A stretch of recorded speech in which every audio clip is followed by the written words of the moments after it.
people always are like, so should I bring a drink to this?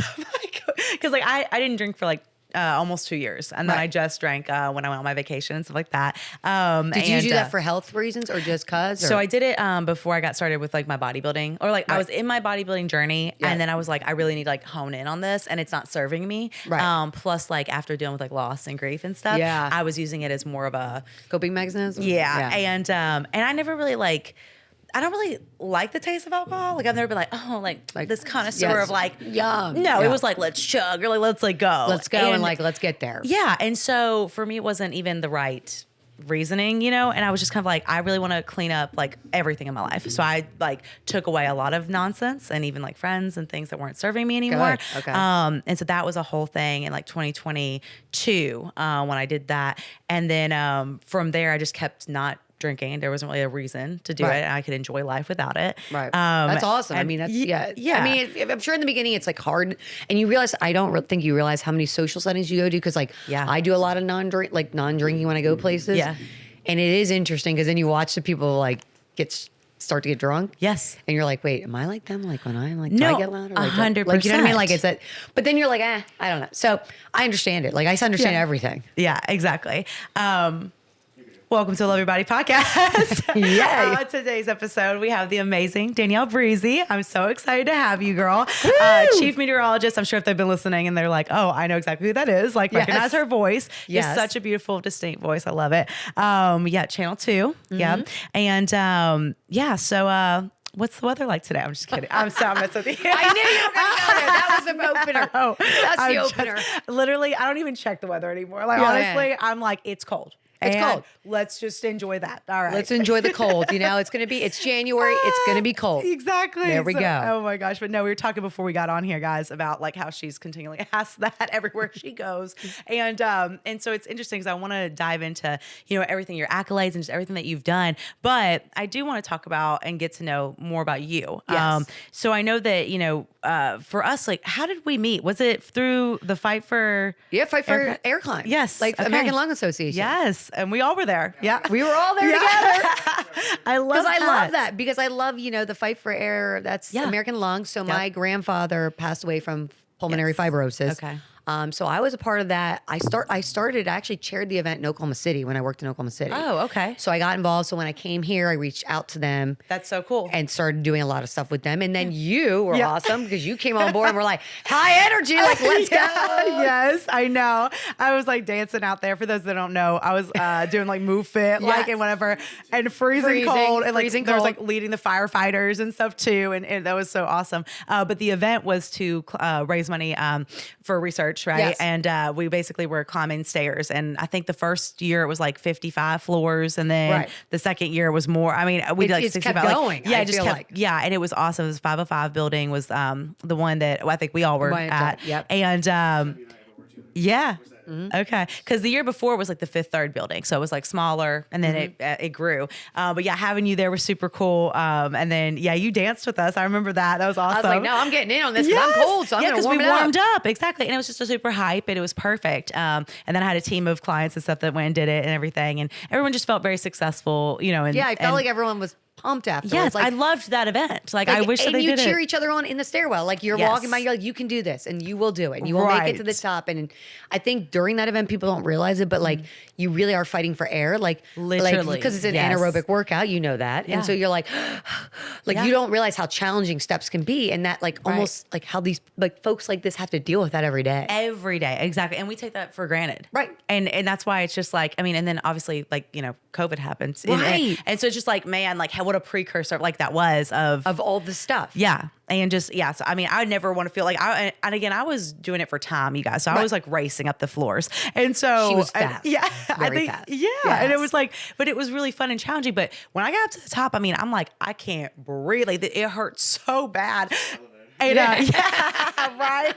He's like, I'm doing that. See you guys at the top. Right. I mean, he's the smart one, but no, it was really cool. And so I just remember that. And I loved your energy and that was so fun. And you were just very kind and very sweet. And I was like, man, there's a strong, you know, empowering woman. And I loved seeing that, you know, especially that was like, I think that was what, 2000 and 18? I was going to say So I just started my business, like been a year in. And so that was really special. So I love that. So tell me, with everything that like you said, Oklahoma City, like where are you from originally? So I know most people don't know. I feel like I'm a very good like hodgepodge of places, but I am originally from Philadelphia. You will know this because when there's football games, I might scream a little Green Eagles, okay? And I'm not very happy with my team right now. They're going downhill very quickly. That being said, though, I was like raised there. I was born actually in Erie, Pennsylvania, on the other side of the state. Okay, yeah. Moved to DC for a couple of years, and then like when I was 4, went to Philly. So I assimilate that as home, you know, where I was raised. And I always say like it was a great school. I love school. Like I'm one of those like kind of nerdy girls. Like loved school, loved activities, but also loved sports. Like played 3 different sports.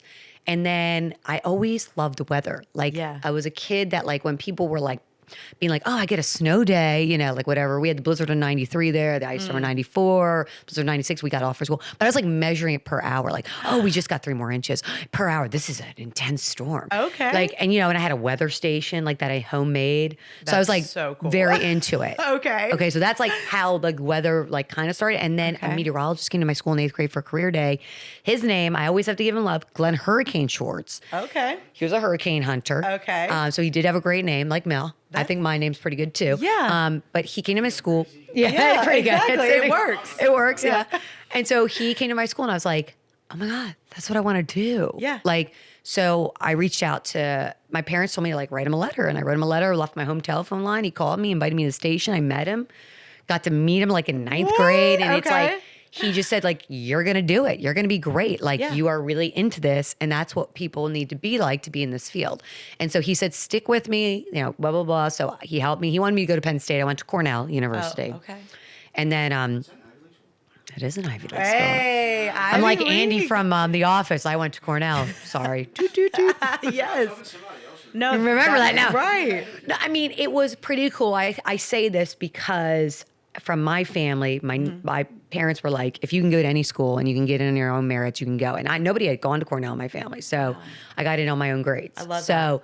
And so that's pretty neat to do that, you know? And I mean, it snowed a lot there though, and it was cold. So didn't love that part, but I did love, like, it was a very good education, that kind of a thing. And I think that also was a school that taught me opportunity of networking and like meeting people, right? Yes. And how important people are. Like you don't realize, and like talking to just somebody out there. Yeah. You never know what you're going to see, touch, whatever. Yes. What energy's going to vibe. 100%. Because without that, I don't think I had my first internship when I was 19 at ABC in New York City. Okay. And the reason I got that is because I went to a frat party, talked to a guy. He asked me what I wanted to do with my life. I said, sit down, let's chat. What? Just sit right here. We were having a little juicy juice, adult one. And then I told him, and he said, well, my dad's the VP of news at ABC in New York City. Let me call him tomorrow. And then he called me, and they bypassed 100 applicants and gave me the internship that summer. Yeah, there was no date for me. No, we were friends. I mean, I love Josh. Josh is a good man. Okay. Love him. We're just friends. But he like that, like without that, I mean, isn't that wild? You don't know. I love that so much. So it's like, all of a sudden I'm working at ABC in New York City, the top station, I would say, in New York, like the biggest thing. And it's just wild to me because I mean, just that idea of like, you're 19, you get to do that, like pretty cool. And then I worked with obviously Hurricane 2 in Philadelphia at NBC the next year, which was awesome to work with my mentor. And so you did the internship, and then that led you to be able to go do the mentorship with him? Okay. With him. So basically I did internship, which is really important for our careers. I think, especially with broadcasting, it's really important to do, and it's a shame because a lot of television stations are getting away from them. I know our station really still is a big advocate for it. And I am a big advocate. So I bring in 2 to 3 kids every summer. I love that. And have them work with us for 8 weeks, and they get like college credit. And it's so important because like that's your tutelage of like learning how to be what you're going to do for your job. Because when you're working in school, you're kind of like crunching a lot of numbers and doing a lot of high level math and science. You're not really understanding like how does the actual broadcast work and like like and chatting, like, and you haven't even go on a green screen. Right. Like that's wild to people. Like you go on there for the first time, you're like, whoa, there's lights, there's cameras, there's things. Well, because you're not just, spitting out facts. You're a personality. You are, you know what I mean? Like you have to be able to connect to the people who actually care and listen. And, you know, so there's probably all that. And then pressure too of like, I don't know how it works at news too, but like pressure of they want to see like ratings, right? Like they want to have people tuning in. Right. So you got to have that facet too. So is there people that are like just crazy like meteorology nerds, but they don't become meteorologists? Yeah, so there's a ton of that. So like at Cornell, for example, I think it was only 2 of us in my graduating class that actually went into broadcasting. Everybody else went to get their masters or even PhDs in it. Okay. I mean, one of my friends is like doing climate change at the government level, like working with the president. That's super cool. They're like brilliant. Like this is what I'm saying. Like I joke and say like, oh, I'm doing great. And then I'm like, no, my class is like crushing me. Like, you know, but that's like, they have really great minds. And when I went back, I actually went back to Cornell. I haven't been back since I graduated. I went back last fall to get an award for the Young Achievement Award, which was pretty cool. That's awesome. I asked to meet with all the weather meteorologists, like the atmospheric science majors. And, you know, it was fascinating to meet all these kids because I remember being them, but like, you know, there's a few of them that are very interested in broadcast. So they were very like keen on talking. Then there were a few that, hey, so, you know, you said something about your brother being Goldman Sachs. Like, do you think I could do weather? And they had these ideas of like, you can do weather with commodity sales, which you can. Right. So I was like, let me connect you there. Or like, let me connect you with this. Yeah. So it was just fascinating to like listen because they're like, these kids are like 20, 21. I'm like, you guys are so brilliant. Yeah. Wow. Like smart. Like I love that. I love it. Like, well, and I don't think a lot of people know too, because I had no idea that. So like you major in meteorology, and then and then is it like even? Yeah. Explain it to people because I didn't know that was even like a thing. Yeah, no, I mean it's a small field. Like it's a small like I mean I think in my graduating class we had 18 to 20 of us that graduated. So it's small, especially at Cornell. Now Penn State's a little different, it's a little bit bigger. Yeah. But I will say it is very heavily like an engineering degree. Okay. So it's very math, very science. And especially at Cornell, it was very research based. Okay. So they really, really love you to do research. Like while I was there, I did a research paper on when I went down to chase Hurricane Francis, because I chased that when I was in college. Okay. And wrote like a 25-page paper on what was happening at the surface, like at the beach where I was hanging out, but what was happening in the upper atmosphere, because there's a lot of layers that do a lot of different things. So it just really, the field itself, people don't realize there's so much that goes into and making a forecast too and stuff like that. I think people think like somebody gives it to me. Oh yeah. You know, like, oh, does somebody just like you just do but that? You like, have to but you do that. Like, so when I go into work today, my first thing will be is to make a forecast. And I've already looked this morning. I've looked at things, looked at some computer models because we have computer models that run twice a day, 4 times a day, more than that a day. Right. So you're looking at all the latest stuff, you know. And if it's a harder forecast, like a severe weather day, you're looking at certain parameters.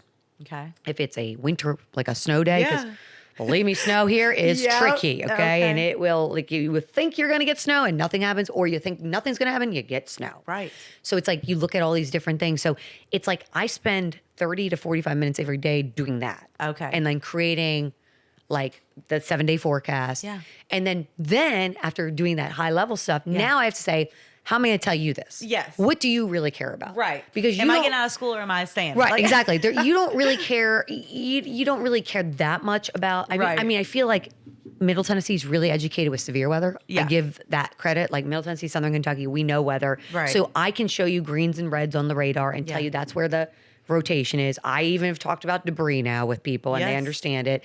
And it's just like, this is where that tornado is. Yeah. And you guys are more familiar with it because we deal with it so much more, right? So, but there's certain things you really can't. So you just say, okay, is this rain going to impact your commute? Yeah. Like your Friday night plans? Yep. Like, you know, do I need a winter coat tomorrow? Like those you're really good about relating on the level that like actually matters versus just surface level of like, this is what's happening, you know? So it's like bridging that gap, I feel like. So in events, like say someone's like, someone will reach out to me, hey, I'm getting married on Saturday. Like, is it good? And I'm like, actually, you've got some clouds, which is great for photos. So you're going to be good. Like you don't want full sunshine. This is good. Yes. Well, I actually went to a wedding and it was the night of like the tornado stuff. And so, but we were inside like this barn, but like it was on the outside of like Shelbyville. So it wasn't near here, but it still was like, you know, people started to leave early. And like, I mean, it sucks because it's like, how do you predict that? But again, it was just one of those things like, you know, everybody rolled with it. But the moment that I had left, like as soon as I got to where I was going afterwards to my friend's house,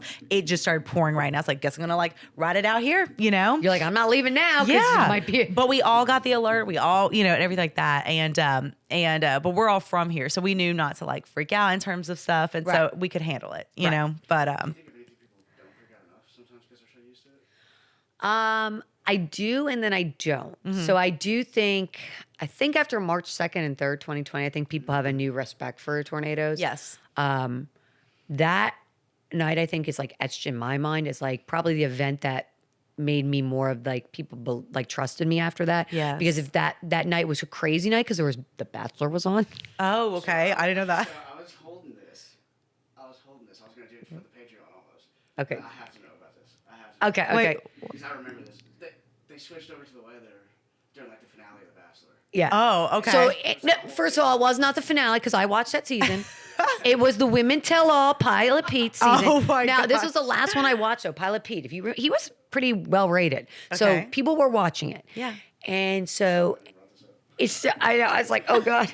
And so I get on, there's tornado warnings for Kentucky, Southern Kentucky. Now we cover 49 counties. So there's a strip of Kentucky counties that are only watching us to get the weather. okay. Okay. I So, know that. and there's a tornado touching down. It ended up being like an EF2 in Christian County, which is a very populated one near Hopkinsville. Yeah. So I'm on the air and people are calling. Yeah. You hear the phone ring, ring, ring, ring, ring. And then you see like my emails are lighting up and dinging. My Twitter, my Facebook, my Instagram flying at me. Get off the screen. Put the Bachelor on.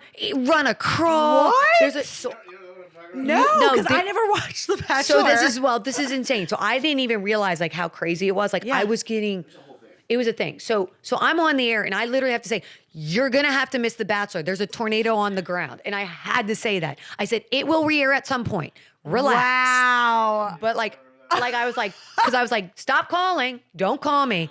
I got to protect every one of my counties and I will do it. Problems. Like, oh So it happens, right? And it happens till like I think the show was over at 9 like the 9 o'clock hour. So, and then everything calms down for a second. But there's another cell developing out in West Tennessee. Okay. And so my boss calls me and says, I need you to do some damage control for this. I need you to put out a statement that says The Bachelor will re-air at 12:06. And I said, what if I don't believe it will do that? Right. And I said, the cell in Kentucky did this much. We've got one out west. I think it's going to come through during that time. And he's like, I'm sorry, you got to do it. Like, you got to do damage control. People are going after you hard.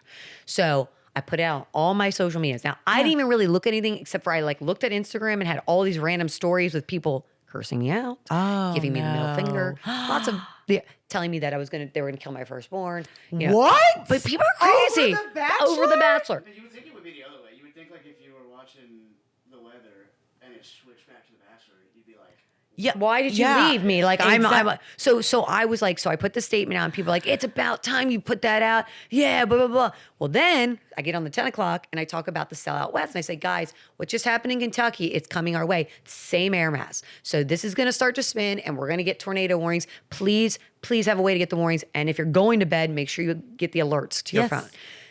What happens during 12:06? The Nashville tornado is literally bearing down on East Nashville. you're Gosh. dealing with this in real time. It's not like you found out about all this afterwards. No. No, like No, I didn't even know.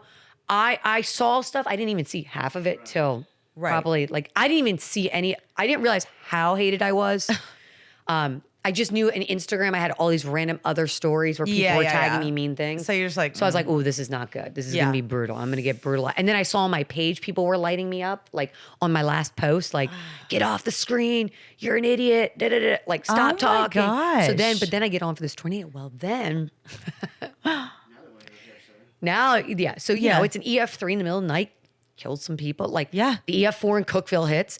We're on the air all night long. Yes. Okay. We're on the air till that morning. I stay on the air till like 8 a.m. And then my boss comes in and is like, you really got to go home because we need you back out live. Like, you need to take a nap. I'm like, take a nap?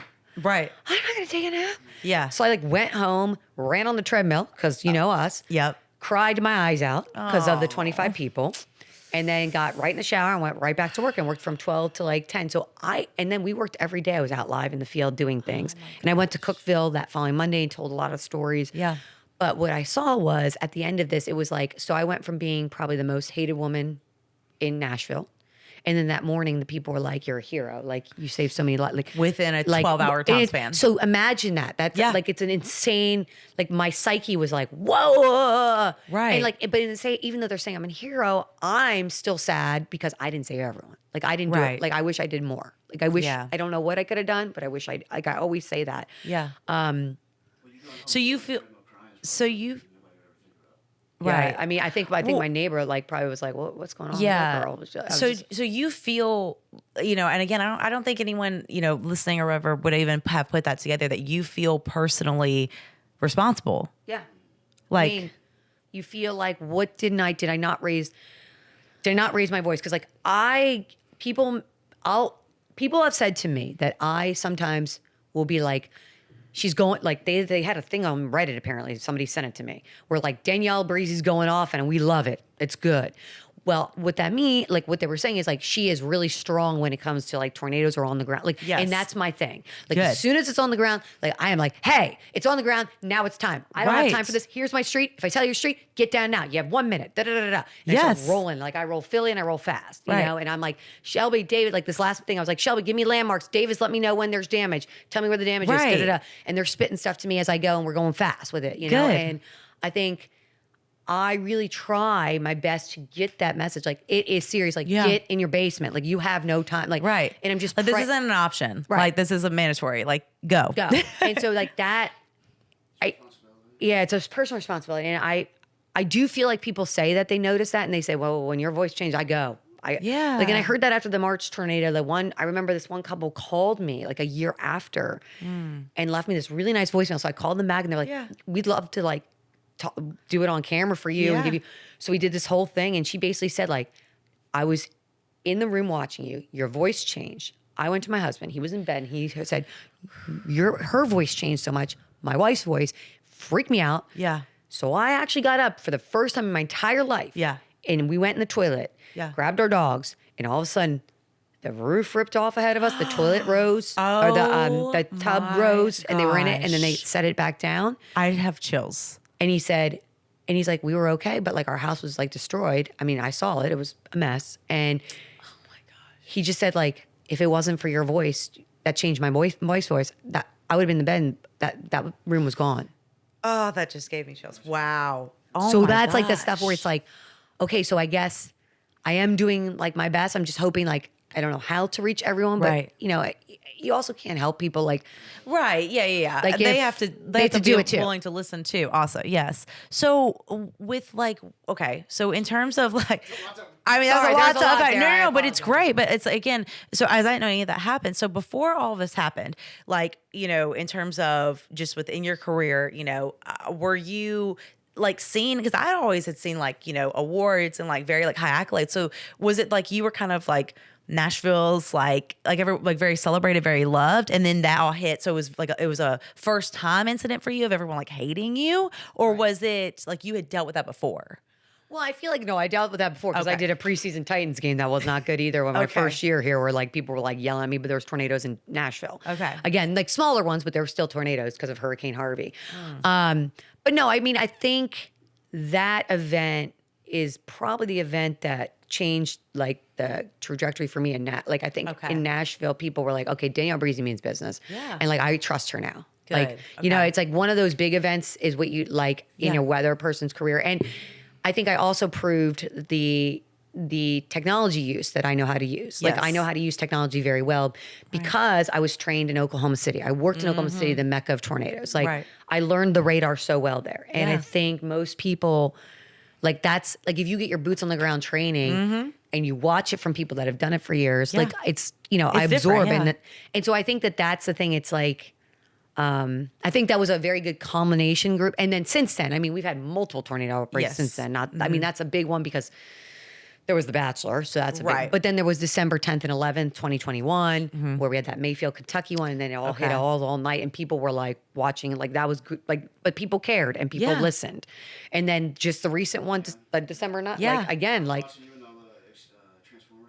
oh, and then we caught that on the lot, like, we were watching the fire, the tornado just hit right there. Yeah. It's like right there. Like you're like, boom, boom, boom. I was like, what is happening? I was like, we have the tornado on camera, and we caught the tornado on camera. Like my, and I think News 2 is a great team of people, you know, and you don't see everybody, you know, you see me, you see the meteorologist during this, but we have great producers behind the scenes, great technical people, you know, even my news director coming in and like managing that day for us. Like he came in, one of my producers came in, Chandler, and like she knew, like she listened and would pull up cameras that thought like were by what I was talking about. And that's how we caught.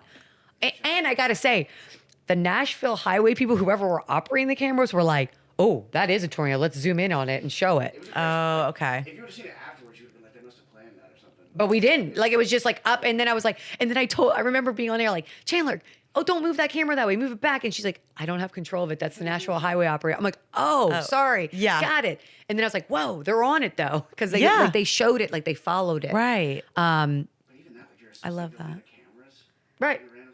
Yeah.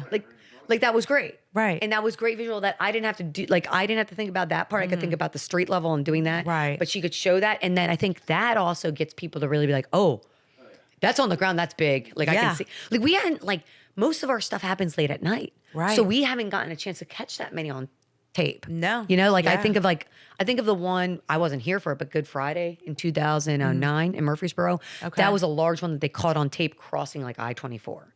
Okay, but it was during the day. Yeah. We normally don't have a lot of this. Most of us we're the number one state for nocturnal. So like, you know, we did see the power flash on March 2nd, 3rd, 2020. We saw the power flash. Yeah. And that's what caught, like we knew it was a large wedge tornado on the ground. Right. But if you don't have that, like, so that day was like the last one was crazy because we caught the Clarksville one on camera.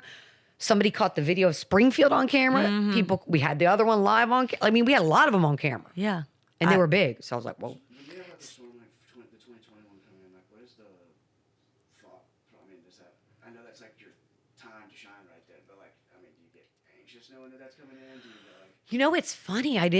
March 2nd and 3rd didn't seem like it was going to be a day that would be the day it was. Yeah. Like, you know, you knew there was stuff. Once the Kentucky stuff started, I was like, oh, this is going to be a day and a night now. Right. But, I mean, yeah, you locked in though? you locked in. Yeah, you focused. Okay. Like, you know the day.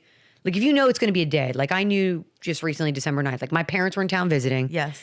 And I took the Friday off the day before it because I was like, I want to see them. Yeah. And so we went to dinner and I said, hey guys, just so you know, tomorrow's gonna be a day. You're not gonna see me for long.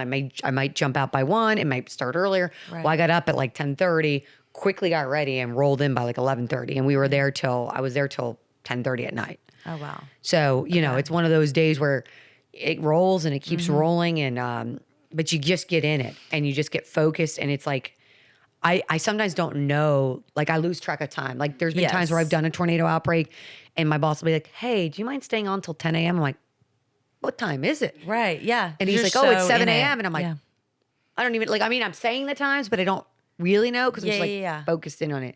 I mean, I don't go to the bathroom ever. Yeah. They always say that, like, bathroom, like, or I drink Red Bulls. Like, I drink, not good, I know, but I do That's do okay. that. We got some fight energy in your bag. Yeah, you I can do that too. I'm like, I will do that too. Yes, good.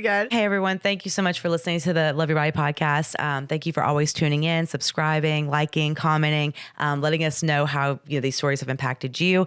If you're ever wanting to come on the podcast or you want to sponsor, please feel free to reach out to Dani at DaniDFitness.com. As well as if you're looking to further your healthy lifestyle journey, I always am doing challenges or have my Fight Energy supplement product or, there's so many different ways to just get involved with the community, like our Patreon account, Dani D After Dark, which you guys have been seeing and been hearing about.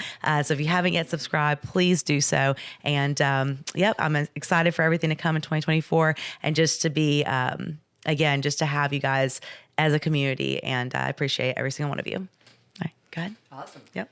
Okay, so I'm Danielle Breezy, and you can follow me on Facebook, Danielle Breezy TV, Danielle Breezy Twitter, Danielle Breezy TV Instagram. I'm on TikTok, barely. Cameo, if you ever want a video, I do that too every now and again. And I was going to say WKRN.com. That's our website. Please follow us for weather and download the WKRN weather app because that will save your life. But yeah, so we're talking to, getting into the whole mental side of everything, right? So like, in terms of with your background and everything, like growing up, were you more like introverted? Were you always extroverted? Were you like, kind of, what does that look like? Actually, when I was growing up, I would say I was an extroverted introvert or introverted. I don't know how to explain it, but Okay. basically I tell people this. I don't know how I got on TV because I was always afraid to read from a book out loud. Okay. Like words scared me. I'm very math science brained, right? So, but then I realized with television, we don't read words. We just talk off the top of our head. So it's about a conversation. Yes. I do think doing sports really gave me confidence and like got me more. Yeah. What sports were you in? So I played lacrosse, field hockey, and I ran winter track and then did soccer year round. That's so cool. I love that. Because every time someone says that they did lacrosse, I feel like I've had like so many strong women on this podcast. But when they say like lacrosse or something like that, I just immediately think about somebody getting hit in the freaking face. You know what I mean? Like you doing it. Like I just imagine you just nailed it. Like I know I may have nailed a goalie once. Oops. Okay. Yep. Yeah. But it's just because we didn't have that here. You know what I mean? Like it's so I never got to see. I've never been to like a game like that. Right. You know, I think it's so cool. I love lacrosse. I think that it teaches you about being a teammate, and being a team member, and remember, there's no I in team. Mm-hmm. It also teaches you a lot about time management, like how to manage your time. Yeah. It teaches you about winning and losing. You know, and so you have to learn from your losses. You know, or you're not going to win. Right. It gets you competitive. Yep. I definitely am very competitive. I would definitely say that. Yeah. And then I think the other thing is I've always loved lacrosse. Now, I was a good player. I would say a pretty good player. But I'm a better coach. I coached lacrosse for many years after. Oh, okay. Cool. And I didn't coach here. I've never coached here because unfortunately I work nights, but I coached in Massachusetts. I coached in Oklahoma and I coached in Dallas girls lacrosse. Wow. And while doing the weather jobs too on the side. And I really love that because that's a way to give back to your community. Also teach, young women. Well, it's something you loved and you found value in it. So, okay. So I love so that's something that I've always loved. And now I guess what I do, besides obviously going to schools and stuff, I try to do as much community stuff as I can based on my schedule, you know what I mean? And get involved and make a difference. Because I also think too, being a public person, people sometimes take advantage public, but being a public person, you have a public responsibility. Yes. And my public responsibility is to do good and do good diligence. So I get out there and try to do as much good. Like if someone says, hey, will you get involved with this? Sure. Yeah. Like tell me how, what do I need to do? Oh, I'm to your event. Let's do it. Right. And I love that. And it just seems like you have always been so open, just a kind of a free spirit, but still like intentional. You know what I mean? It's not like you're just kind of going through things. You're present there. You know how some people just show up and it's like, okay, they were there, but they didn't really do much. Yes. So you actually bring up a very good point. And a good friend of mine, Ginger Z, because she has been a very, very strong friend to me in this business and with doing network television and stuff like that I've had the opportunity to do, which is amazing. Mm-hmm. She said to me, I listened to her once she was a speaker, and she said what I do is I know I have a lot going on, but when I go into that place, wherever I'm going, I'm fully in that place and forget about everything else. I love that. And that's how I feel. So yes, okay, so I have to do a school visit. I have to do a school visit before my day starts. My clock hours are 1:30 to 10:30. So I sometimes do schools at 9 a.m., 10 a.m., 11 a.m. I'm doing things. But once I'm there, that's my intention. I'm there the whole time. And then when I leave, I take my little break off and relax for a little bit. Yeah. Do backyard barbecue. I show up. I'm with those people. We are buds. We are hanging out and we're going to have the best time ever. I think that's really important to do that. And it's, you have to show up and really show up. So how do you deal with not getting overwhelmed in that? Because even listening to that, I'm like, okay, so, in terms of, feeling like you have to post or you have to do this or you have to, being intentional, like how do you kind of mentally prepare before you do those things? Well, I do carry a big planner that I write all my notes down of my things I'm going to do for the day, but I will say most of the time I love the car ride after. Because that's where I don't even listen to music. Okay, yeah. I stay in silence. Yeah. And I just have my little silent time.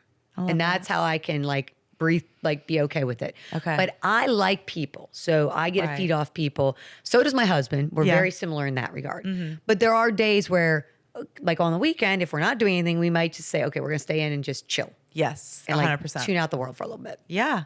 Which I feel like you have to be able to do and have that balance. What'd you say? I was going to say, we're going into your background a little bit too. Do you think that part of the reason you're able to do that, not just be present, but you seem to be a community builder. Mm-hmm. Right. You guys around people. That's got to be city of brotherly love and all that, right? I think it's probably, you know what I think that's from? I think it's from my parents telling me that you have to get involved, from the very beginning when we were kids. We were involved with things I was not allowed in school to go to the mall during the week. Like, right? Okay. My parents wouldn't let me do that. They were like, that's for the weekends. And they said, if you want to go out past whatever, you have to get involved. So I did sports. I did key club. I did ski club. So I could be at school till like 8 p.m. socializing with people. Yes. So I think my parents intentionally, like they wanted me to be a very well-rounded person, which helped me get to Cornell and I think all that stuff. But I've always been like this, like, a busy person that always does a ton of different things. Yeah. Because even at Cornell, my friends were like, you worked the bar job. Yeah. You worked on TV filling in at ABC. You worked at Pier 1 in Elmira. You would drive like 30 minutes in the morning and work 7 to 3 and then come back and work the bar 3 to 10, like 3 to midnight or whatever. Right. Like, and you would do it all. Yeah. And still were in a hard major. Right. So to do it all. Right. Well, and we were talking about that before we got on camera about like, you were like, yeah, like you have a lot going on. I'm like, you have a lot going on. But it's like, you know, but it's, again, you kind of get put in that box of like, you just do all those things. And so I feel like sometimes people, you know, and this is something I've been wanting to ask you is like, do you feel like, one, people take advantage of you for that because, again, they feel like you're accessible all the time. But then two, how do you feel like you're able to like level yourself and like not just be Danielle Breezy, the meteorologist? Right. You know, it is hard. I think you just have to really, I mean, I say yes a lot. Yeah. And it's hard for me to say no. Right. Now I've learned you have to say no sometimes if it doesn't make sense or, you know, and there's certain boundaries like my management will not let me do certain things. Like, you know, if it's certain things or it's on, you know, especially with your shift on your work shift, you know, you don't do, you know, you can't, unless I can squeeze it in on a dinner break, it's hard to do. But I want to say yes because I feel like I should say yes. And I feel like once I say yes, I'm committed. Yeah. Like, and if I do say yes, like I'm very committed. Like, so it's in. Yes. Like I'm not doing anything half, you know, half at, no. Yeah. That's not your vibe. Yeah. So do you feel like in terms of, are you able to, you know, turn it off well when you're like with your husband or when y'all go on trips or do things or whatever? Or do you feel like you're always in the back of your mind, like that persona, like that person? No, honestly, I think that's why we go on trips. Okay. And, you know, vacations and beaches and you're able to truly disconnect. And I just literally put my phone away and it's like, bye-bye. Okay. Like, I'll see you guys when I get back. Yeah. And then, guys, I think we do a really good job of that. Like, we put our phones away too at night and have like an intentional hour of let's just talk or like watch. Did that take you years to figure that out? Or have you always kind of like had that structure, like even before you like met your husband, like of being like, I'm away from this. You know what I mean? No, that's a good, I mean, I've always been a busy person, but I also know you have to put down the phone. Okay. Because if you don't, now I have to do better. This was like something I thought about today. I need to not look at my phone first thing in the morning. Yes. Because same. Yep. We all need to, like, I thought about that today. I got so many emails. I mean, it's like inundated when, and for me, people don't realize this. So, you know, while most people are sleeping at night, I get off my shift at 10:30 at the earliest, right? Yeah. I usually stay at work till 11, 11:30, sometimes midnight, just doing emails, getting back to people, right? Right. But then I go to bed between 12 and 1, right? Yeah. So I don't wake up till, 8, 9, sometimes 10. When I wake up, then if I look at my work email, I'm like, yeah, you're so overwhelmed. Like, it's like, whoa. Yeah. Like, I have a lot to, fires to put out and things to do or whatever I need to do and figure it all out. So I have to be better. That's my next thing. Like, when I wake up in the morning, I'm going to have my cup of coffee without looking at my phone and give myself, my first 15, 20 minutes of peace. So actually, I had a hormone specialist come on here and talk, and Megan had worked with me about stuff, getting my health and everything in check after the bodybuilding shows. And we talked about that, of how she was like, you have to, she suggests an hour before you go to bed. Don't be on your phone, an hour before. And just to have that time with yourself, whether to do devotional or, whatever you want to do, or watch a movie or whatever. And then in the morning, same type of principle. It might not be an hour, but even 15 minutes will help your cortisol levels, which will in turn help with fat loss. Well, then help, with everything, right? And keeping you, basically just keeping you in check, and mentally prepared. And I have found that that has helped me, just because even if it's the best emails or the best news, it still doesn't matter. It's still going to put you in one way or another. Right. Yes. But if you can just be neutral when you wake up, take some deep breaths. And that's actually my favorite part of the day. I'll go first thing in the kitchen, make my fight, shake it up, and come sit on the couch, chill. And then when I'm ready, I'll look at my phone. And that has helped me greatly to release some stress. That's good. Because I was in like high stress. Like you're like, yeah. And I think most like strong, like independent females, especially when they're in like a leadership role and things like that, like and they just don't know how to take that time, and they don't think that that's even significant. Like I know somebody's like rolling their eyes right now, being like, "Oh yeah, the 15 minutes really makes a difference," but like it does. And I think that, and it changes my whole outlook for the day. Right. And honestly, I get like less pissed off. You know what I mean? Right. Like you're calmer, you're chilling. You're like, I can do that, and then I can exactly conquer anything. So no, but I love to ask those questions just because, like, again, I think that we live in such, and you're probably seeing this, like where it's I feel like you have to be on all the time. Right. And more people need to realize that like this whole grind culture and whatever, it can be done in a better way. Right. Like it can be done in a better way. And I also think you need to take time personally to do things you love, whether it's you want to go for a walk in nature, right? Yeah. You want to do your devotional, you want to work out, right? Yeah. Or like I always say, like for me, I need at least once a week a friend hangout. Yeah. Like hang out with some girlfriends and that I trust, that I care about. And most of my friends have nothing to do with TV. Yep. It's like my little group of gang here. Yeah. And I have a very good friend group across the country that I've known. So, I can make once a week a phone call to one of them and chat, and I think that is really good. Like it fills your cup back up. Yes, exactly. And then also with your husband, like spending time, personal time, right? Like when did you get married? Like how long have y'all been? 2016. Okay, gotcha. So okay. for a while now. How did y'all meet? We met on Twitter in Boston. He tweeted me. He was in radio in Boston at CBS. Yeah, he was at no. We were in Boston. I was at ABC. He was at CBS Radio, and he got my press release. And then he tweeted me like, "Hey, welcome to market." A lot of people did, because ABC in Boston is a very big powerhouse station. So I was doing weekends there. Yeah. Yeah, so he got my press. Like Danielle's coming as the new weekend meteorologist for W. So they write it out and send it to a lot of companies, business journals, that kind of thing, right? Nice. And so then he tweeted me. Then he like direct messaged me. Then he was pretty funny. I was just like, "Oh, you just do this to all the cute blondes that show up." And then he's like, "Well, now I need to meet you." I'm like, "All right, well, my first day off is Tuesday." And so he planned like a hangout. And he was cute. I mean, he was easy on the eyes. Plus, his name was Breezy, like Joe Breezy. That's his radio name for the record. And it's been for a long time. It's not our legal name.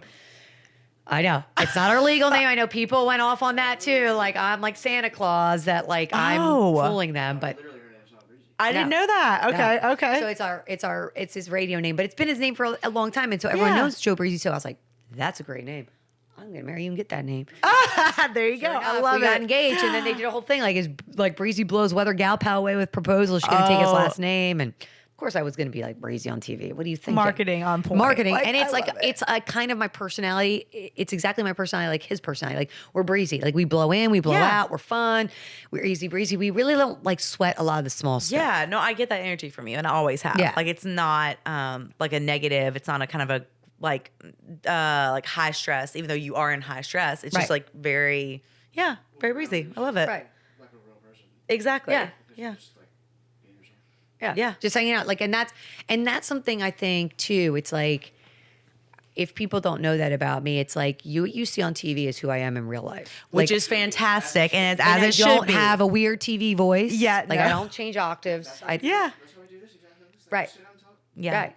Like I talk like I am. Like I may, not gonna lie, I can't on TV drop any bad words. But if you meet me in real life, and if there is like a couple of beers or something done, I may say, I'm from Philly. Listen, I can't help it. I have a little bit of a potty mouth. Sorry, Southern people. I love you all. Yeah. But like, but besides that, like it's like I am who I am. And like, but I am a person that's grew up probably as a people probably get, well, I don't know if they get it because it's TV.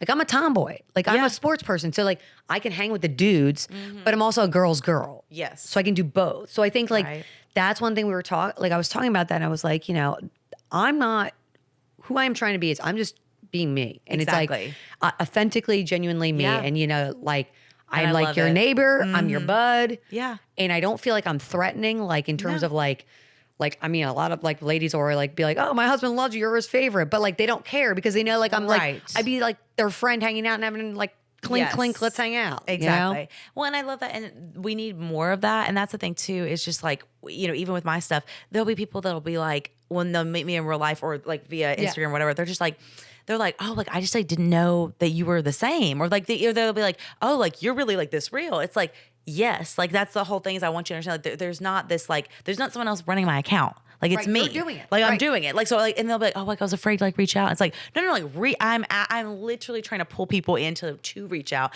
to build this community. You know what I mean? Like I want to help. So it's just like stop putting up that barrier or that like pedestal or like whatever of like, oh, I could never be that strong. Or I could never do these things. So it's like, you know what I mean? And you get frustrated because it's like, no, like just talk to me and then like let's have a good time. You know what I mean? Or like be a part of this or join this or you know come on the podcast or whatever. Right. So I think that that's great that you're able to have that you know charisma and have that and just be as authentic as you can be because so many people just are not used to that. Right. You know. When you talk about people having to be on all the time, it's a lot easier to be on if you're just being yourself.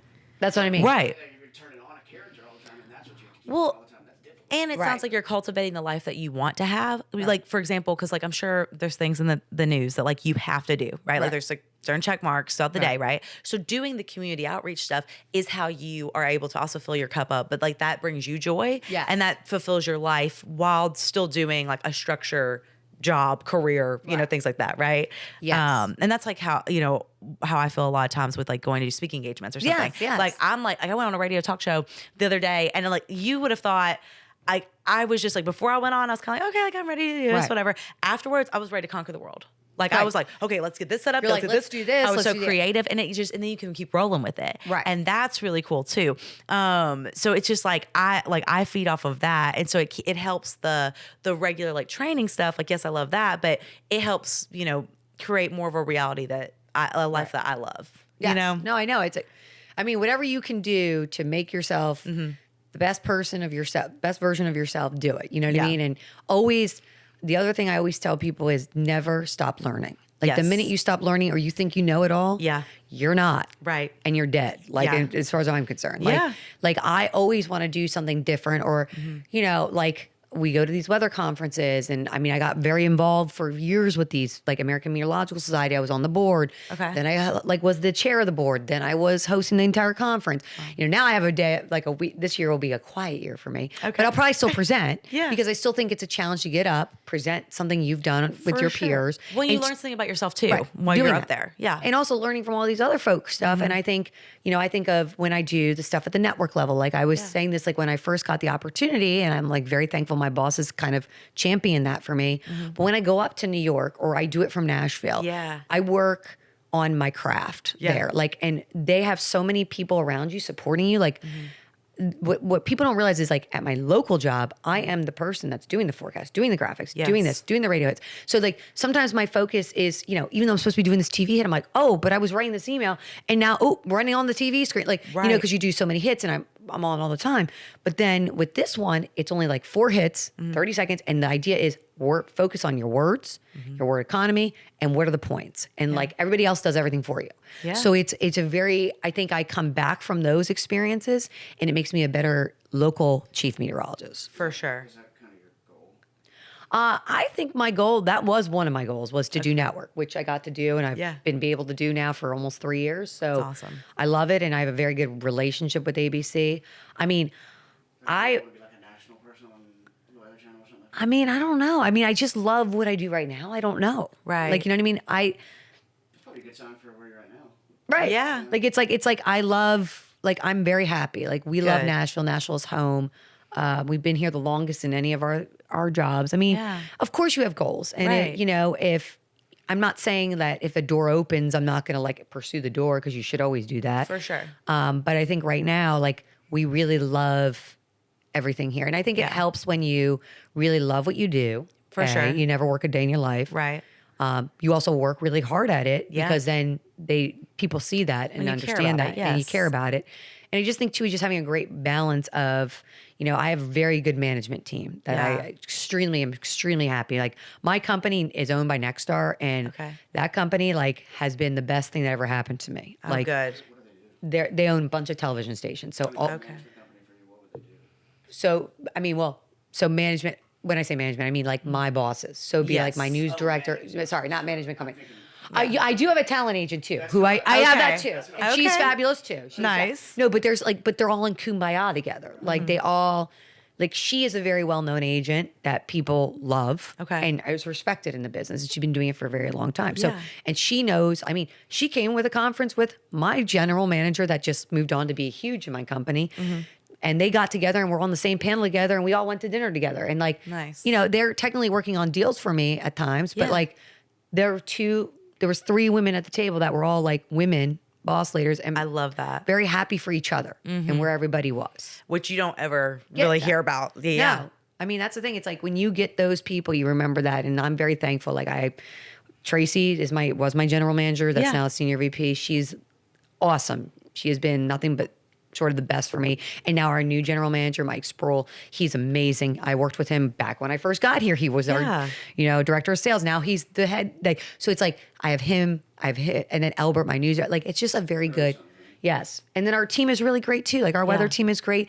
Our anchor team at night is really great. Like, I feel like we all hang out. Like it's just, I don't know. It's just a really good thing right now. So there's good synergy, if that makes sense. Well, and that makes all the difference too, is having that support, having that team, and people that you can count on, and just rely on. I think that so many times as women, we feel like we have to be in such control of everything. Right. And it's like, again, you can allow for help. Like you can allow for support and you need that. So I love that. So then in terms of, so you met your husband to 2016 or when y'all got married? When we got married. So we met in 2013 technically. So. Okay.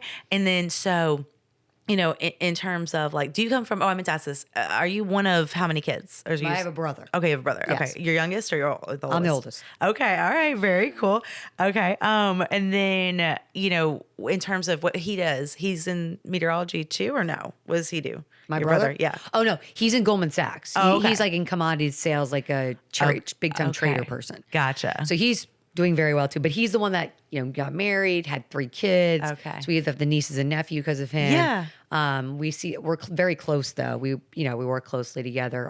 My family's very like niche, like the 4 of us, like my mom, dad, and him and I. Okay. And then my husband's family's really close and he has an older sister and he's the younger. So it's kind of an interesting dynamic there too. Okay.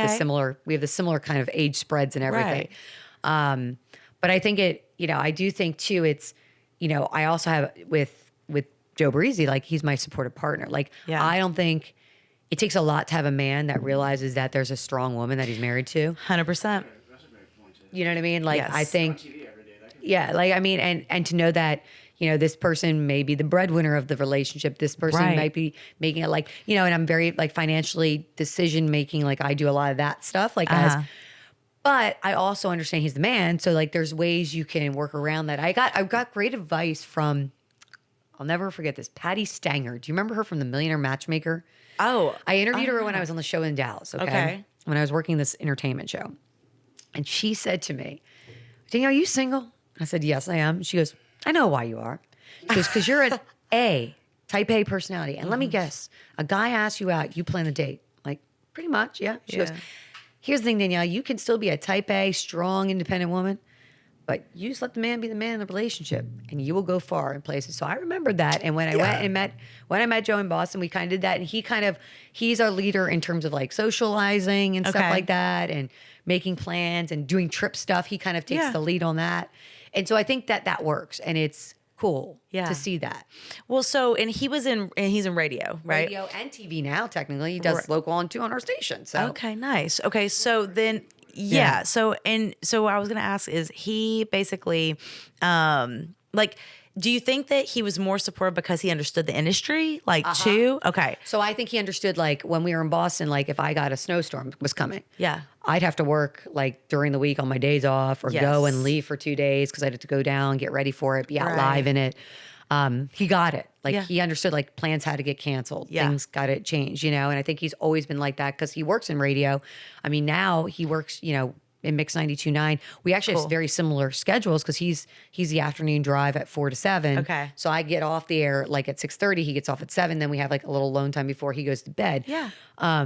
But I do think that helps because like he knows like, there's a tornado day. Like, I'm not going to see my wife for 2 days probably. Like, or maybe a week straight. She's out live every day. We're not going to communicate for a week. Like it's going to be busy. So before you had met him, had you had were you somebody that was always kind of in relationships? Did you never have a relationship? Was it what was your dating life before? I mean, I had relationships, I would say, but I also had, I had times where I be with someone for a little while.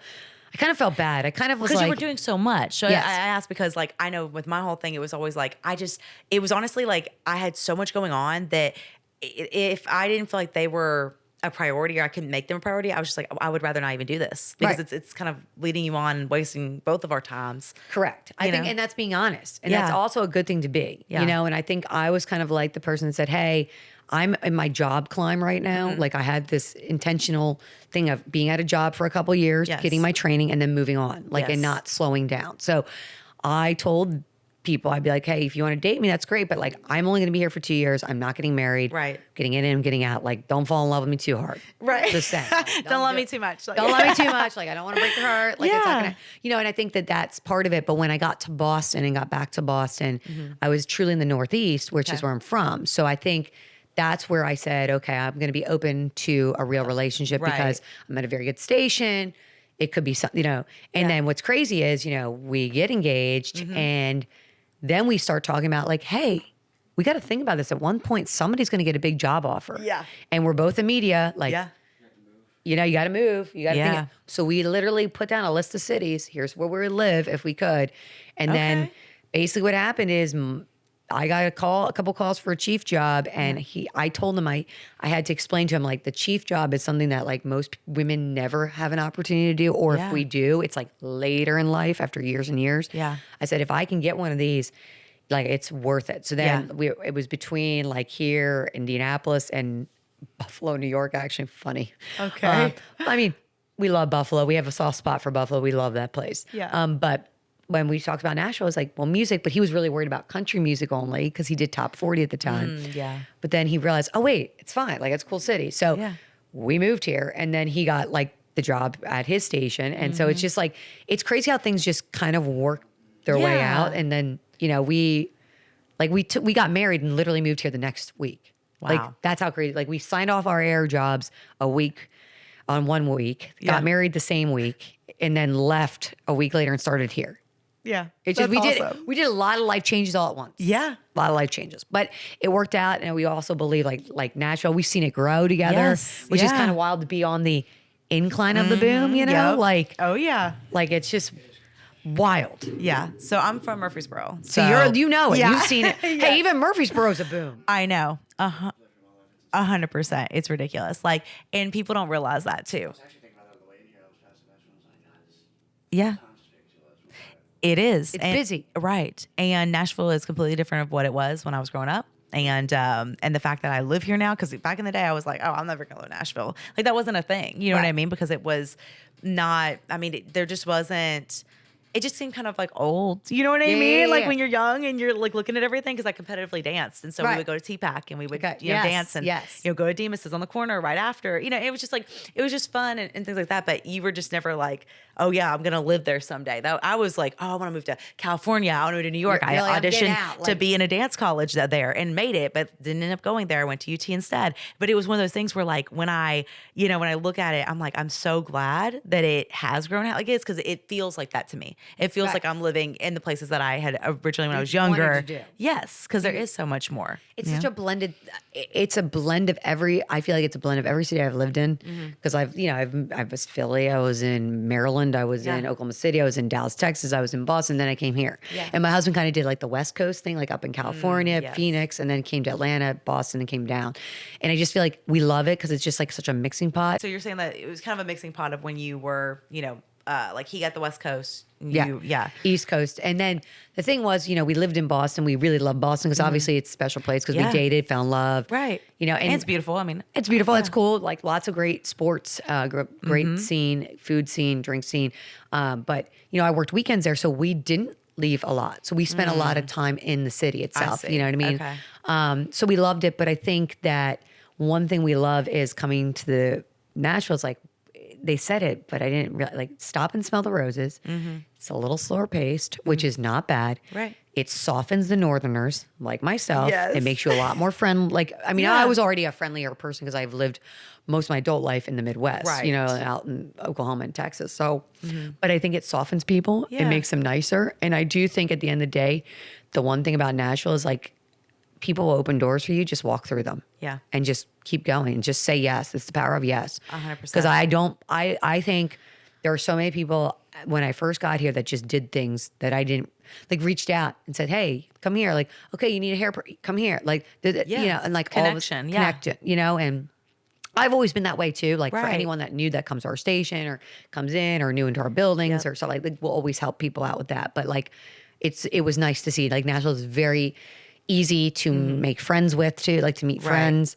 Versus Boston, I felt like I took forever to find like my group of gals, and then I finally did, and then I was leaving. Oh, yeah. You know, like my true niche. And I think too, though, but it's with the power that you said, the power of yes, right? Because you were putting yourself out there too, though. Yes. Because I feel like there's a lot of people listening right now that maybe feel self-isolated. They feel like because if they are local, that they're like, they just don't know what to do. And they're like, well, it could seem overwhelming because now there's so much, right? There is a lot. And so that is something, you know, as like single female entrepreneur, like that I've tried to make an intention over this past like season of being like, you know what, like I am going to go do things, even if it's like, I've been invited to some like influencer nights or whatever, you know, and I'm like, I don't want to really go, you know, do that. But I'm like, you never know who you're going to meet. Right. And it was like the last one I went to, I met a girl and she's like on 107.5 The River and like, you know, does stuff with iHeartMedia. And like, so again, you never know where that could lead to. Right. And that's really cool. And so like you said before about your very original, like the career fair and things like that, and that became like your mentor, the guy that came in, like,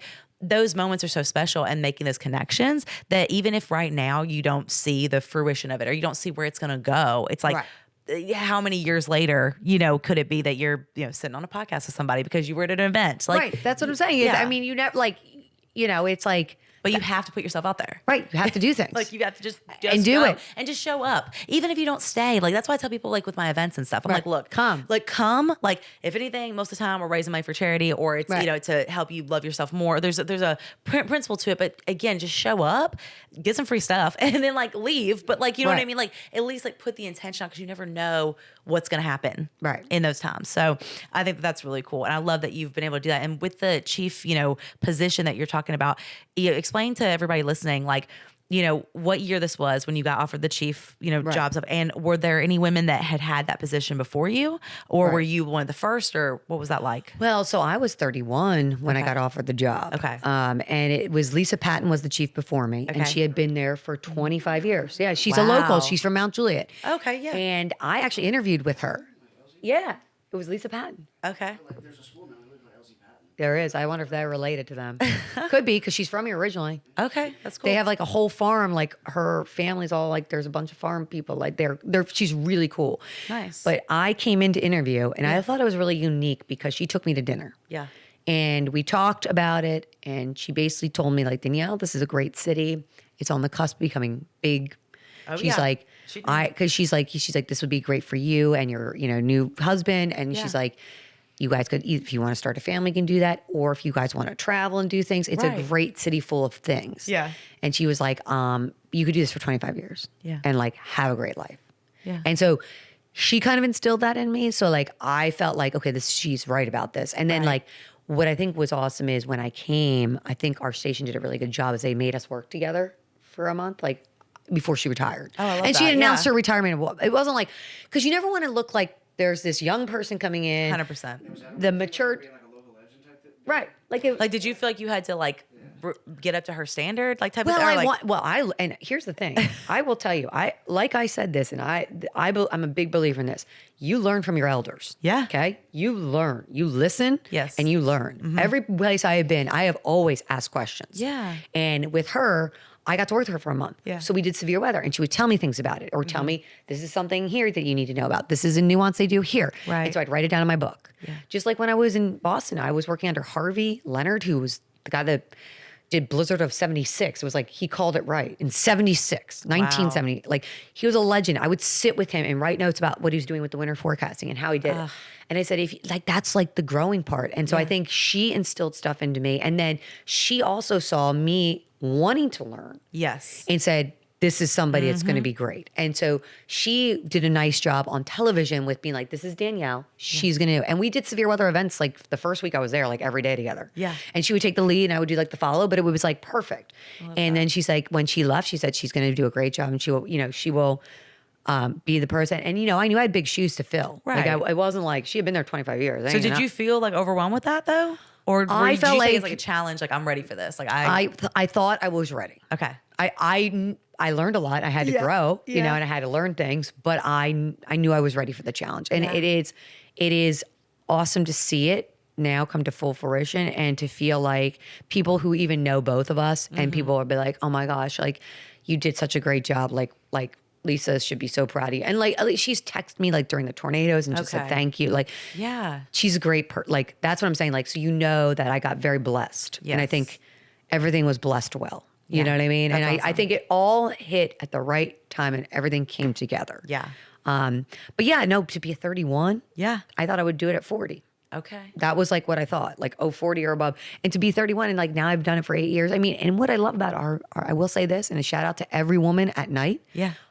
All 4 stations have women at night as their chief meteorologists. That's awesome. And we all like sympathetically, like we go together, like we do an event once a year where we get together. When we go to the conference, we hang out. Nice. Like it's awesome to see. And it's like, it's good to see females at night because I think we're the only market in the country now that has all women at night. Really? So, wow. So I always say, watch who you want to watch. I don't mind. Just watch somebody, especially if there's tornadoes. Yes, like, exactly. Please don't tune us out. Like, watch some, you know what I mean? Because we're all good. Yeah. Like, you know, like we all know our stuff. So I think that that's awesome too. So it's cool to see a market like that because you don't see that much. I was just saying, some of the other markets, is it like, it's all men. but do the personalities clash a lot too? I'm sure there's still competition. Right. Yeah, Everyone's got competition. Yeah. But I don't think it's like, no, I mean, I'm sure there's people that clash with different things too. Yeah. More of a thing Boston, Philly. Well, but I mean, Boston, they definitely didn't like hang out. Yeah. Well, and again, too, I really do think like just as a, you know, having the perspective of like understanding that, yes, this could be a competition or a competitiveness or whatever, but like understanding that the point is that female, strong, like representing in spaces that maybe weren't available right before. And that's how I feel like in terms of, you know, I've had a couple of trainers on as well and everything like that. And like, you know, a lot of times people be like, oh, like that's your competition or like whatever. I'm like, what I do is completely different. Like even if you sit another trainer beside me, another trainer beside, it's still different. Right. Like I have a very, you know, specific niche. I love what I do in terms of like, you know, building a brand. Yes. I feel like it is different. And I feel like my approach is different because my experience has been different, you know? And a lot of times people love to categorize. I'm like, oh, we're all the same or whatever, or this body is whatever. And it's just like, again, we can celebrate them in their journey while still like wanting success for ourselves. And you know what I mean? And not feeling like it has to be this, you know. Right. Exactly. And having that. Still be confident that you're the best. Right. Correct. Exactly. So I love that. And that's really cool. Okay. Awesome. So tell me, before we go into our Patreon episode, so we'll get into a little deeper dive into stuff. You know, cause I do want to hear kind of like I don't want to say the dark side of like the news industry, but like anything like that would be great to talk about. But tell me, what would you say has been like your best, like, I guess in your mind, your best accomplishment so far? Like, was it doing like the ABC in like New York, doing like that? Like, or what was something that you just like, or I guess maybe that you never thought would happen and it did? And you're just like, man. You know, that's a great question. I mean, there's a lot of things I feel like that I've done that I think I'm like, wow, I did that. Way to go, me. Like, that's great. You know, I think the network thing is a big deal. Yes. Because there's not many women that have ever gotten a chance to even do that, or men, women, anything. Like there's only 3 positions. And so to fill in, there's not that many that they use. And they normally use ABCO&O people that are involved, that are owned by the same company. Yeah. So, could you tell us like, how did you get that? Like what were they just like, we just been like, was it your agent that helped with you bridge that gap? Like, was it you just being like so personable, or like you won an award and then they saw that? Like, how did that connection happen? I think it happened because in Boston, I was working at ABC. Okay. And they had actually asked me to fill in for the network there. Oh, okay. And my bosses wouldn't let me. Okay. Yeah. Got it. That was kind of if I'm being honest, that's probably my telling point of I'm not staying at this station because they don't want to elevate me in some different way, you know, and that's okay. Like, I understand it. It's fine. But like, that was kind of my turning point, I think. But I knew they liked me. Yeah. So when I came here, and my boss, Tracy, she's amazing. She took me to lunch, I guess, whatever, me, her, and Albert. And we were talking about what's going to keep you here for the longest possible that we can have you, because we know you're talented. We know you can go places. And I said, I would love the opportunity to fill in at the network level. What Yeah. does that mean exactly? I'm not trying to dumb, but Like Good Morning America, World News Tonight, so you do the meteorology on the weather for those. So like, and that goes across the country, like every Why do city. you think I always say I want to be on Good Morning America? Like that's a big- I saw her like do those stuff, so that put it in my mind of like manifesting that. Right, like it's like you do it like your job, but for the network. So you're like, my parents can watch in Philadelphia at ABC when I'm on Good Morning America. My friends in Boston were watching me. My friends in Dallas, Oklahoma, California, my family, like everywhere in the country they can watch at the same time. Yep. Pretty much. it's such a big deal because there's just not very many of them. There's not very many and not many people they select to use to it. And but that's what's crazy is, so Tracy's like, well, I'll just call my person from my contact from, so she did that for me. And then that person, like, I didn't think much of it. Yeah. And then all of a sudden, like, we're in Mexico and they're like, hey, they want to use you. Yeah. And can you get it back early for Christmas Day? Oh my To gosh. do it. And that's going to be your trial. That's going to be your test run. You're going to do both shows, the morning and night. Back from vacation, but also Yeah. But it's like also like, do it. Let's do it. And Yeah. so Jump we right did in. that. That was 2021, I think. Yeah, 2021. So we did it, and I did the morning night, and then they used me like 2 weeks later, all weekend. And we actually had snow in Nashville, so I actually had to work locally too. So that was part of the deal. So they had to come to World News, did the live shot from outside of the Murfreesboro studio, our Murfreesboro Pike studio. Not exactly the nicest place that News 2's in. But hey, it got a good shot of it. You could see it in the background. I mean, there might have been some homeless people by me, but it's But it's okay. whatever. It happens. But I did that, Make it work. and then it just got bigger than I thought it would be. I thought it would be just like once every 3 months is what they were telling me. Right. You'd be a fill-in, and then they needed people more and more and more and more. So they used me a lot more for a while because they were looking to fill a position. I see. So they kind of used a couple of us a lot. Okay. Gotcha. But I think at the end of the day, it was like, it was neat because it was neat to see like old coworkers, friends, like high school people I knew reach out to me. Like oh my God, I heard your voice. I was like, wait, what? Like, so it's like, it is a powerful, like World News is a very powerful product. It's like the #1 rated evening news. And then Good Morning America is very well loved. And I think it helped that my bosses championed me. They liked my craft, what I did. Ginger Z champions me. Like, she's a very good friend of mine. Right. And so I think that also pushed. And then there was a lot of people at the network level that really liked me. Right. And I think that what people need to listen and like understand about this too is like everything you're saying is hard work, connection, manifesting. It's all of it combined. Nobody gave you a free handout. No one, it wasn't just hard work and then not connecting with people and isolating. It wasn't just like, and that's my thing too, because a lot of times when I talk about like, accolades or things that have happened, I'm like, one, that was a God thing, but two, it was because of the hard work that I had set forth, right? And because that wouldn't have happened, but I could have manifested and everything too, but there had to be the hard work, and there had to be all the nights that no one else saw, like, and all the tears, all the sweat, everything that led to that point. It wasn't just because, she's a female, or just because, or whatever. No, it's like you don't, like I would work that to do the network. I'd have to work during the week when I work on the weekends. So I would work Friday night till 10:30 at night and flip over and be up at 4 a.m. Right. And do the network TV. Right. And do that all weekend. So it's like preparation. Yes. Like it's all about that. It's not luck. Right. There's work that puts in. 100%. I love that phrase, and like I was actually thinking about that earlier whenever you were talking about. It made me think about it because I'm like, opportunities come up a lot more than people think. They just don't take them. Right. Right. They don't take them.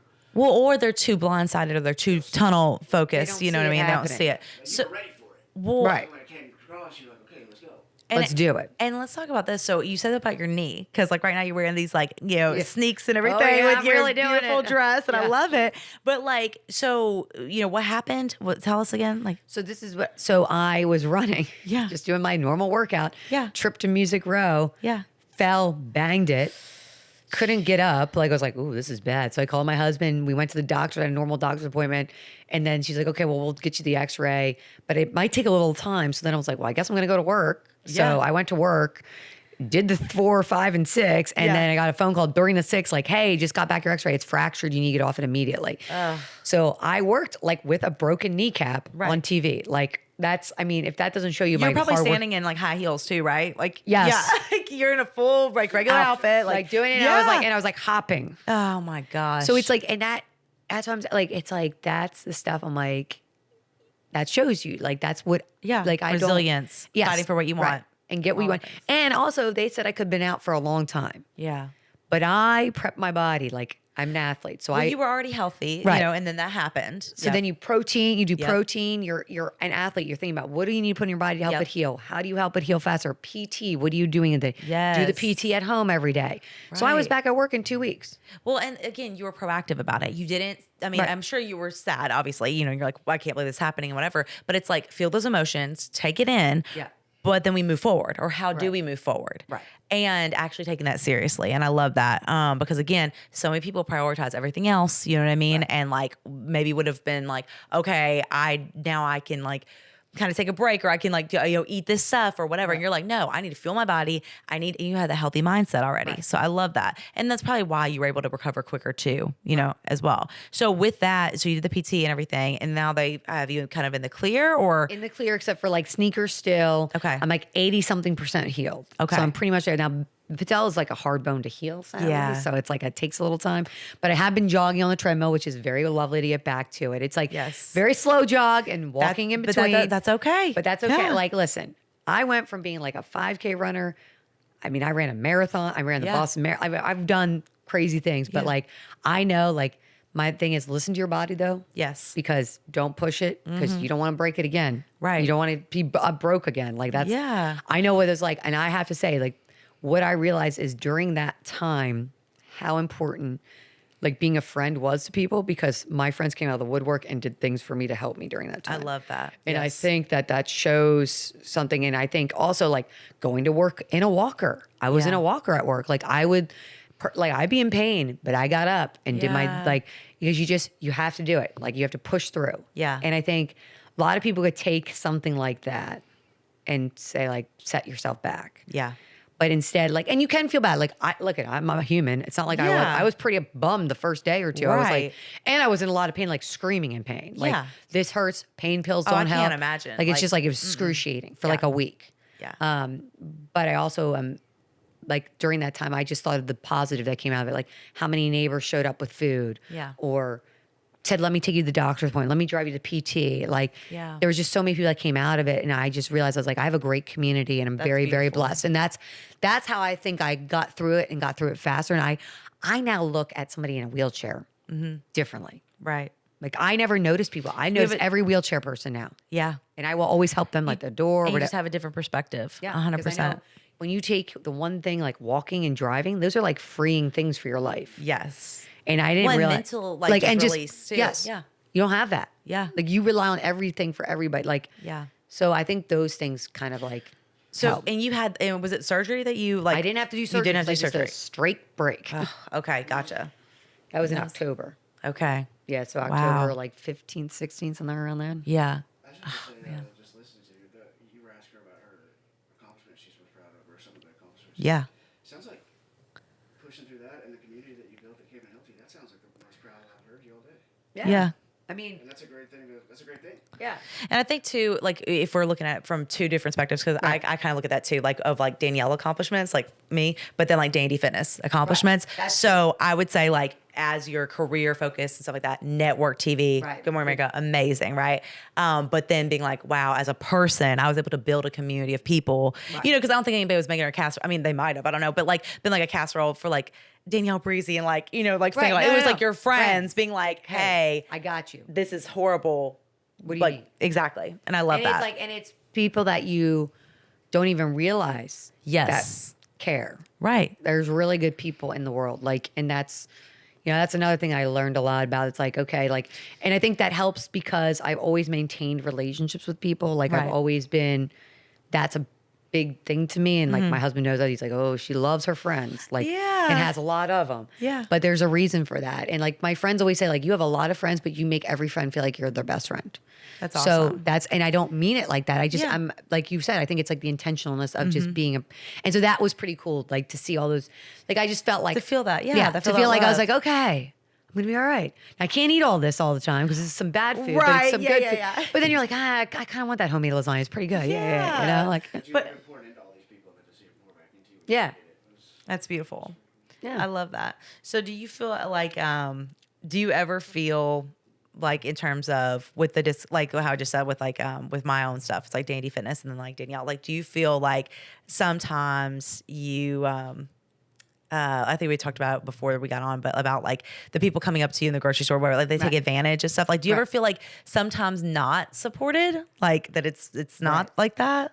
Like, yeah. I mean, I think everyone does. I mean, there's unfortunately when you're a visible person and you're out there, like once you put yourself out there, you have to get everything that comes with it. Right. And people forget, like, as much as there's fans and lovers, there's some trolls and there's some not great people. Right. So, and it sucks because I think sometimes our minds, the way the human psyche works is like you see, okay, you get like hundreds of nice comments and you get that one negative one. But you remember that one negative one over the, and I've tried to do better in my years as I've gotten older about it, like especially through the years, how to handle that and like what to do with that. And like, I also do think though, I tell people all the time, you can turn a troll into a lover real quick. A troll will love you after you just write back to them something nice. A lot of them will be very nice back. And they just want attention. Yes. You know? Yeah.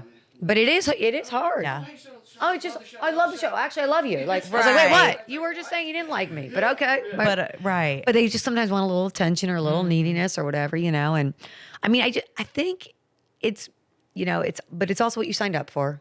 Right. So there's ways you just surround yourself by good things. Yes. And you'll be all right. Like, you know what I mean? And you don't read too into it. Like, I love social media. Yeah. Okay.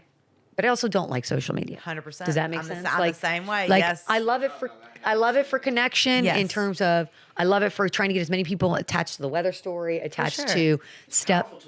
It's a powerful tool. But it also is something where I don't think people realize, like, people are showing snapshots. Yes. Don't believe everything you see. Right. Like, these people are showing the best parts of their lives. Right. And people are human and things aren't always perfect. Yeah.